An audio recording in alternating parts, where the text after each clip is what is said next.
जो महापुरुष सदैव भगवान के चिंतन में निमग्न है, वो कह रहे हैं भयम भयानाम अपहारिणी स्थिते मनस्यनन्ते मम कुत्र तिष्ठति यस्मिन् स्मृते जन्म जरांतकादि भयानि सर्वाण्यपयांति तात।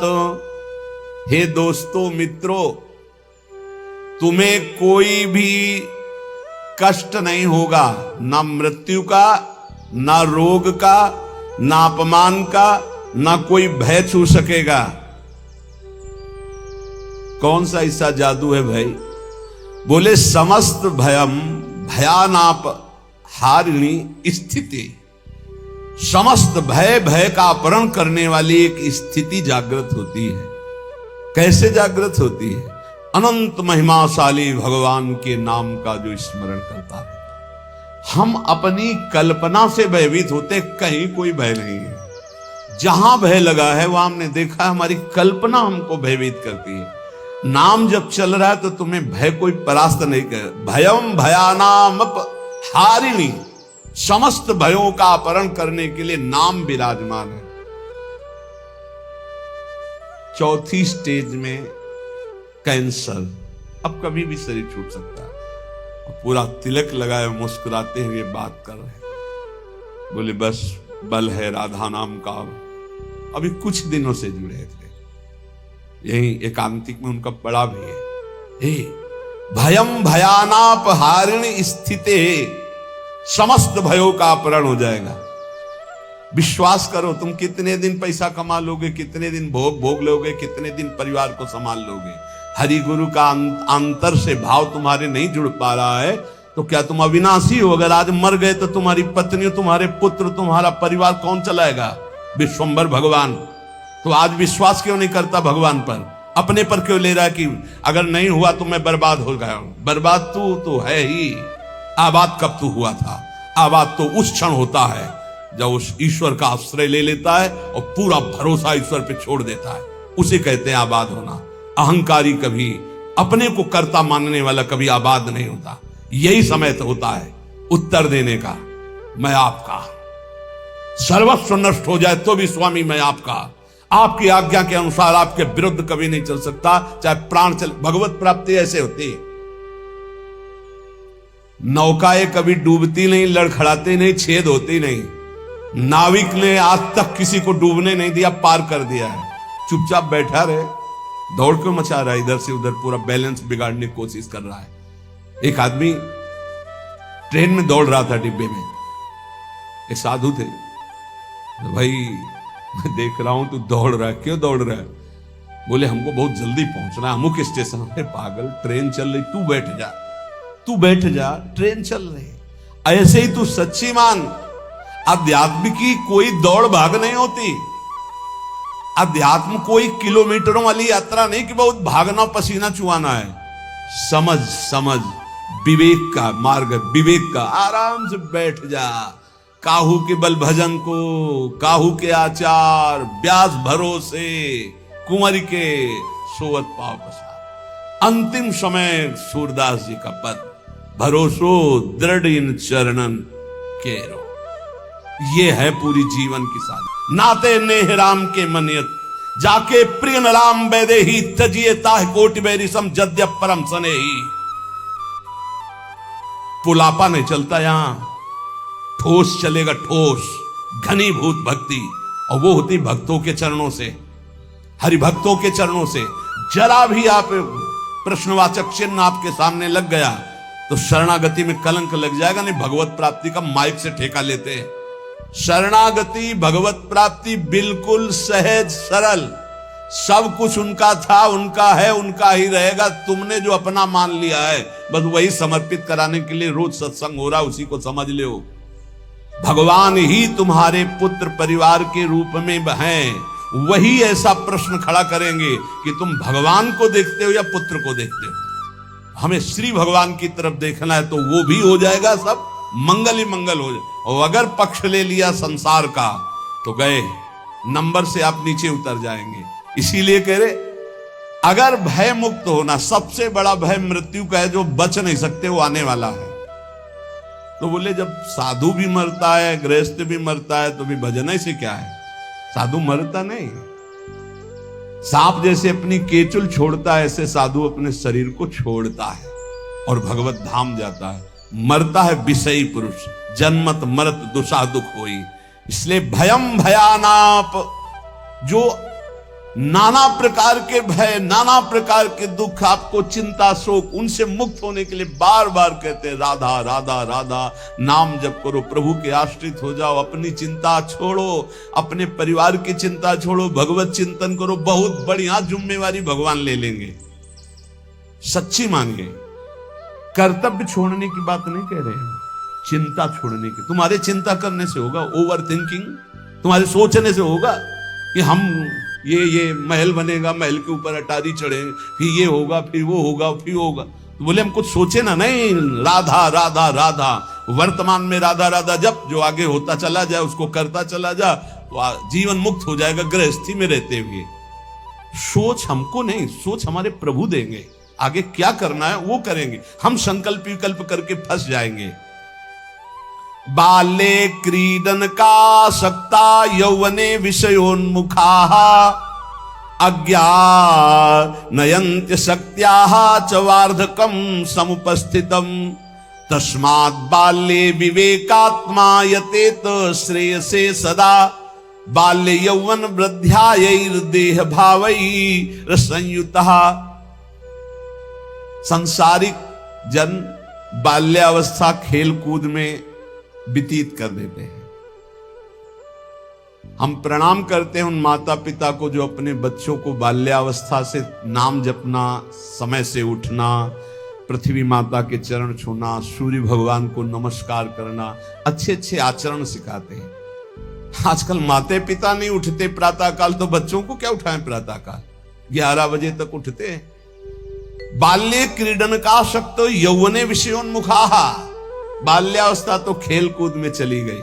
जीवन वही धन्य जो भगवान से मिल जाए, वो जीवन किस काम का? आजकल कह रहे हैं कि बाल्य क्रीडन का शक्त, बालकों को तो क्रीड़ा अवस्था में ऐसा लगा दिया कि बाल्यावस्था कब निकल गई पता नहीं चला। यौवने विषयोन्मुखा, यौवन अवस्था भोगों में फंसा दे। अरे भाई, भगवान कृपा करें सबको अच्छे माता पिता मिले। कैसे अच्छे माता पिता? जो भगवान में लगाते हैं, जो सत धर्म में लगाते हैं, जो सत कार्यों में लगाते हैं। बहुत बड़ा योगदान होता है माता का। फिर दूसरा पिता का, सबसे बड़ा गुरु माता, फिर पिता, क्योंकि वही सत मार्ग में चला। गांव में एक बार नाटक आया था दिखाने के लिए, वो क्या कहते हैं, नौटंकी, वो सुल्ताना डाकू, पूरा दिखाया गया। रात भर देखा था, बच्चे थे उस समय। तो जब उसको फांसी की सजा दी गई तो उससे पूछा गया तुम्हारी अंतिम चाहत क्या है? वो हम पूरी जिंदगी भर ध्यान रखा। बोले हमारी माता को हमसे मिला दो। माता को, जे ही माता मिलने आई तो गले लगे और दांत से पूरी नाक काट ली माता की। तो आप ईश्वर ने पूछा ये क्यों किया? बोले मुझे आज फांसी के फंदे में चढ़ाने वाली ये है। पहली बार हमने पेंसिल चुराई थी और जब इसको कहा कि मां मैं पेंसिल चुरा के लाया, तो इसने कहा बहुत अच्छा बेटा, लिखने के काम आएगी। बस उसी दिन से मुझे लगा कि बहुत अच्छा कार्य है।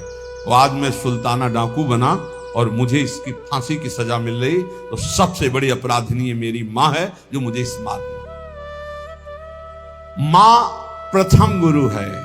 आप अपने बच्चे को जैसे गर्भ से शिक्षा, अगर हम प्रार्थना करते हैं गृहस्थ में वो बच्चा गर्भ में आ जाए तो सहवास बंद कर दो, सात्विक भोजन पाओ, भगवत नाम कीर्तन सुनो, भगवत कथा सुनो, महान तीर्थों का भ्रमण करो अगर कर सकते हो, उससे तुम्हारे बालक के बहुत सात्विक संस्कार होंगे।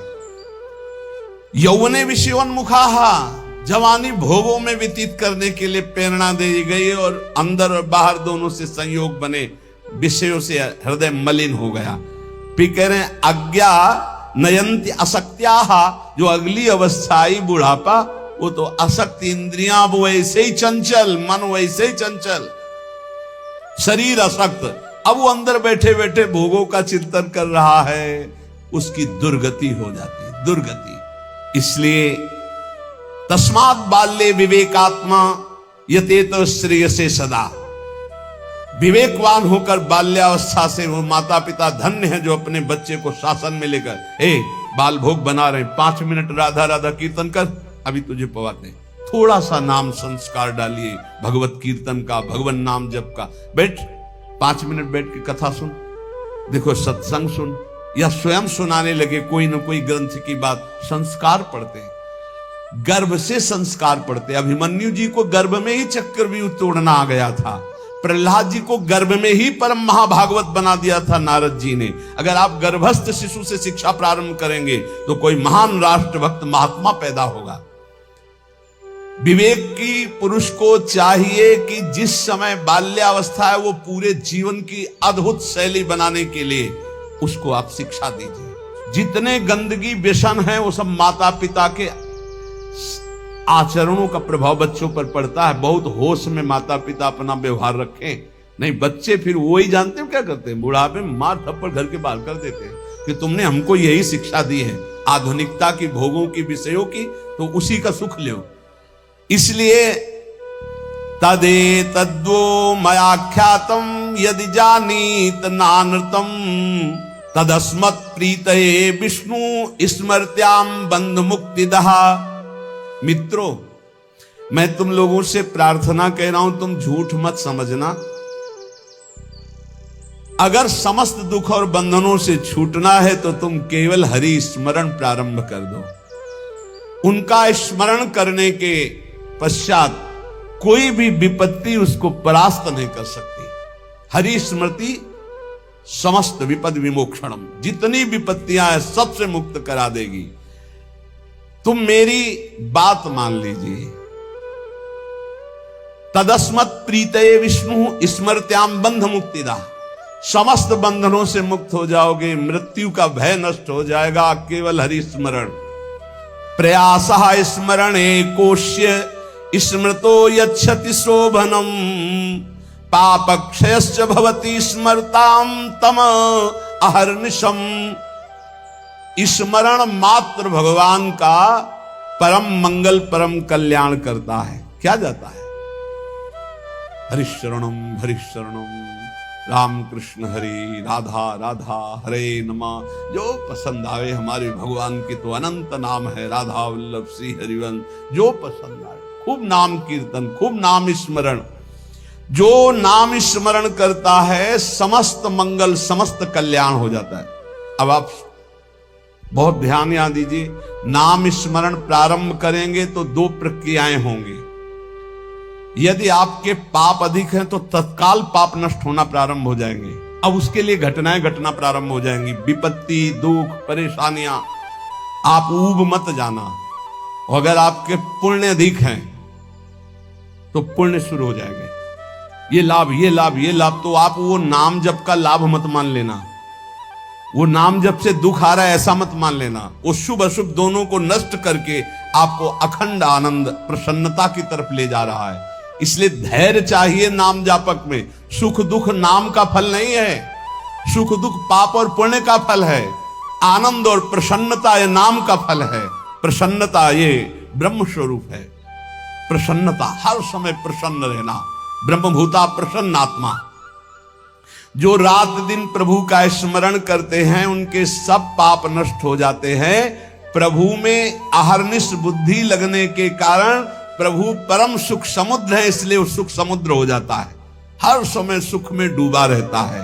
तापत्रयणे भीतम यदे तदखिलम जगत तदा शोचेषु भूतेषु द्वेषम प्राज्ञः करोति कहा। ये संसार 3 तापों से जल रहा है। तुम शोचनीय पुरुषों जैसे जलने के लिए तैयार मत हो। अगर तुम बचना चाहते हो तो बच सकते हो नाम जप के, नहीं तो कैसे कैसे मृत्यु अपहरण कर रही है। बैठे हैं आराम से कुर्सी में, पीछे से पूरी दीवार गिरी मर गई। एक एक क्षण में मृत्यु तो काल कवल कर रही है और हम सोच रहे हैं सब कुछ काम हो जाए फिर एक बैठकर भजन करेंगे या तीर्थ याटन करेंगे। मृत्यु तुम्हें तीर्थयाटन और भजन के लिए समय नहीं देगी। आज अभी से भजन शुरू करो। बद्ध वैराणि भूतानि द्वेषम कुर्वन्ति चेततः सुशोच्यान्यति मोहेन व्याप्ता नीति मनीषिणाम। यहां भजन तो करते नहीं, एक दूसरे से वैर कर रहे हैं, एक दूसरे से छल कपट कर रहे हैं, पापाचरण कर रहे हैं। विचारवान कभी किसी से वैर नहीं करता, ये पापाचरण नहीं करता। तुम महामोह से व्याप्त होकर किसी से यहां लेन देन मत कर लेना पाप का।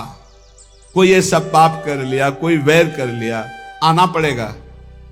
त्रिभुवन में किसी से वैर नहीं होना चाहिए, तब तुम जीवन मुक्त होगे। इसीलिए अजात शत्रु होता है भगवान का भक्त। और किसी से कुछ लेना न देना, मगन रहना, कर्जा ना रहे, नहीं तो आके देना पड़ेगा, आना पड़ेगा। कुछ न कुछ ऐसा बन करके उसका हिसाब करके तुम्हें यहां से जाना पड़ेगा।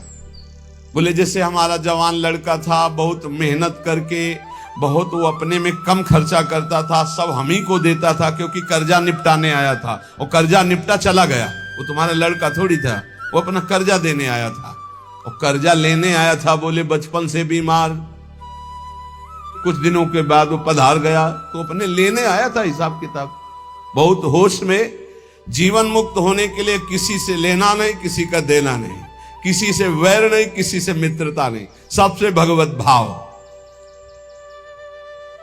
मैं तुम सबसे आग्रह करता हूं, तुम इस असार संसार के विषयों में कभी संतुष्ट नहीं हो सकते, मेरी बात समझ लो। चाहे जितना भोग भोग लो, कभी ऐसा नहीं हो सकता हाँ अब आज के बाद मुझे नहीं चाहिए।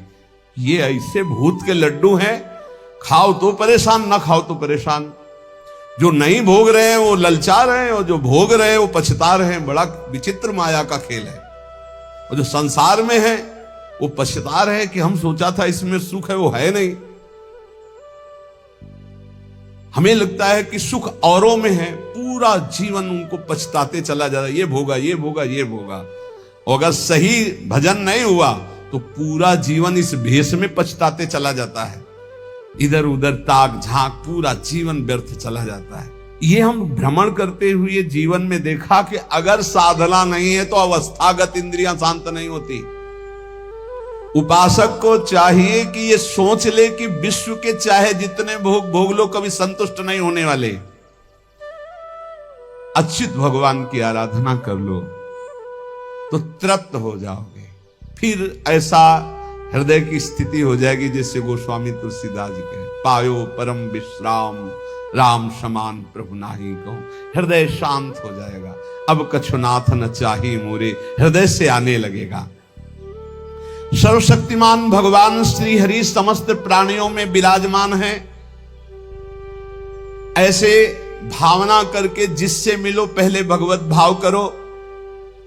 काम क्रोध लोभ मोह मद मत्सर इन 6 शत्रुओं पर विजय प्राप्त कर लेता है, वही भगवान का दर्शन प्राप्त करता है।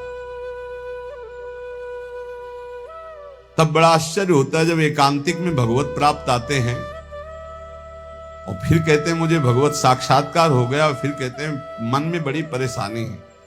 घर के लोग हमको बहुत विरोध करते हैं कि ये कौन सी भगवत प्राप्ति किए हैं जो शास्त्र में कहीं नहीं है। आजकल ऐसे भगवत प्राप्त हो रहे हैं ज्यादा, शास्त्र में कहीं नहीं है। बच्चों कहीं नहीं शास्त्र में, ऐसी कोई शास्त्र में प्रपंच नहीं है, कोई प्रपंच नहीं। शास्त्र केवल भव बंधन के मुक्त करने के लिए ये साधनाएं बता रहा है। ये छोटी मोटी सिद्धियां घास फूस की तरह है, घास फूस की तरह। तुम इसको बहुत बड़ा समझते हो, तुम्हारा ये नाम है, तुम वहां से आ रहे हो, तुम ये बहुत बड़ी बात थोड़ी है। 2 4 6 महीने तुम्हें नियम से हम बता दें, वैसे रहो सात्विक आहार करके। अगर आपके अंदर ना आने लगे तो हमें बताना। जीवन में कभी मदिरा जबान में ना रखी हो, मांस कभी खाया ना हो, ये अंडा मांस मछली, केवल ये तुम्हारे जीवन 6 महीना में तुमको हम बता देंगे कि जिसके मन की बात चाहोगे उसके मन की जान लोगे। तुम खेल समझते हो?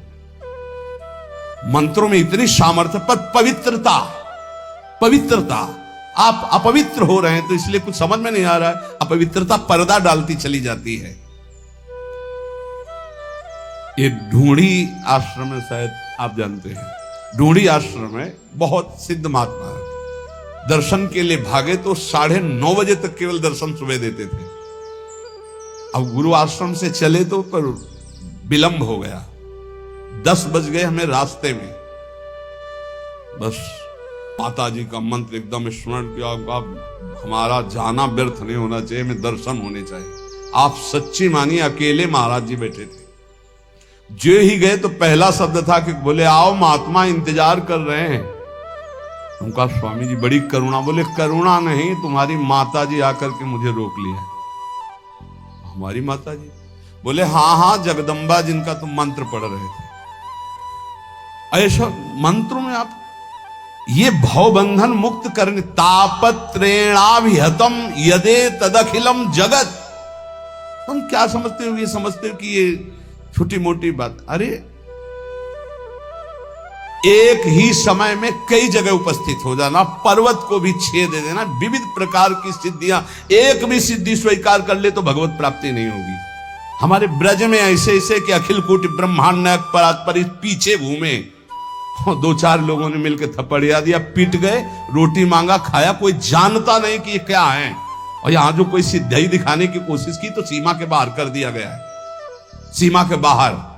यहां वो रहे जो प्रिया प्रीतम की सिद्धि में डूबे हुए हैं और कोई चमत्कार नहीं। सबसे बड़ा चमत्कार कि मन का परिवर्तन करके प्रिया प्रीतम में जिस बार दृष्टि गई तो श्यामा श्याम के प्रेम रंग में मतवाला कर दिया गया। भूलो मत, प्रिया प्रीतम की कृपा से ऐसे धाम में आए हो, ऐसे सत्संग को सुन रहे हो जिससे केवल भवबंधन मुक्त होता है। ये केवल भवबंधन, ये तापत्रय विनाश आए, उन सच्चिदानंद प्रभु का यश है जो काना में पहुंच जाएगा तो भगवत प्राप्ति निश्चित है। हे भाई, चाहे देवता हो या दैत्य हो या मनुष्य हो या यक्ष हो या गंधर्व हो, कोई भी हो, मेरे प्रभु श्री हरि इतने कृपालु हैं कि उनके चरणों का जो आश्रय ले ले और नाम जप शुरू कर दे तो परम कल्याण हो जाता है। भगवान को प्रसन्न करने के लिए ब्राह्मण के कुल में जन्म लेना या देवता बनना या सदाचारी या विविध ज्ञानों से संपन्न होना या दान करना या यज्ञ करना, शारीरिक मानसिक पवित्रता, बड़े बड़े व्रत, ये सब पर्याप्त नहीं है। भगवान केवल प्रेम से प्राप्त होते, प्रेम से। वो कोई भी पुरुष नपुंसक नारी वा जीव चराचर कोई अहोवत सुपचतो गरियान या जिभ्या के वर्तते नाम तुभ्यम। भले वो चांडाल है पर उसकी जिभ्या पर हरि नाम है तो त्रिभुवन बंदनी है वो। देख लो देख लो, देवता दैत्य मनुष्य यक्ष गंधर्व कोई भी क्यों ना हो, जो हमारे भगवान का आश्रय लेकर उनका नाम जप करता है उसका परम मंगल परम कल्याण हो जाता है। प्रभु की प्राप्ति के लिए जरूरी नहीं है कि वो ब्राह्मण हो या देवता हो या वो सदाचारी हो या ज्ञान से संपन्न हो, दानी तपस्वी या शारीरिक मानसिक पवित्रता, बड़े बड़े व्रत, इनके द्वारा भगवान मिल जाए ऐसी जरूरी बात नहीं है। भगवान सिर्फ मिलते हैं प्रेम से, और प्रेम मूल्य नाम है। जो नाम जप करता है उसके हृदय में प्रेम होता है। प्रेमी वो कोई भी हो, भगवान उसको बहुत प्यार करते हैं। बहुत कृपा की भगवान ने, बहुत कृपा की। अगर कोई शर्त रख देते तो बड़ा कठिन होता। सिर्फ प्रेम, और प्रेम सबके हृदय में है। उस प्रेम को आपने बांट दिया है संसार में, उसी को समेट लो, भगवान की तरफ कर लो, भगवान की प्राप्ति हो जाएगी।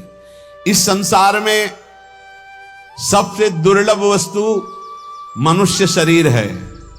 इस मनुष्य शरीर में सबसे दुर्लभ वस्तु सत्संग है। सत्संग में सबसे दुर्लभ बात भगवान की अनन्य भक्ति है। भक्ति का स्वरूप सदा सर्वत्र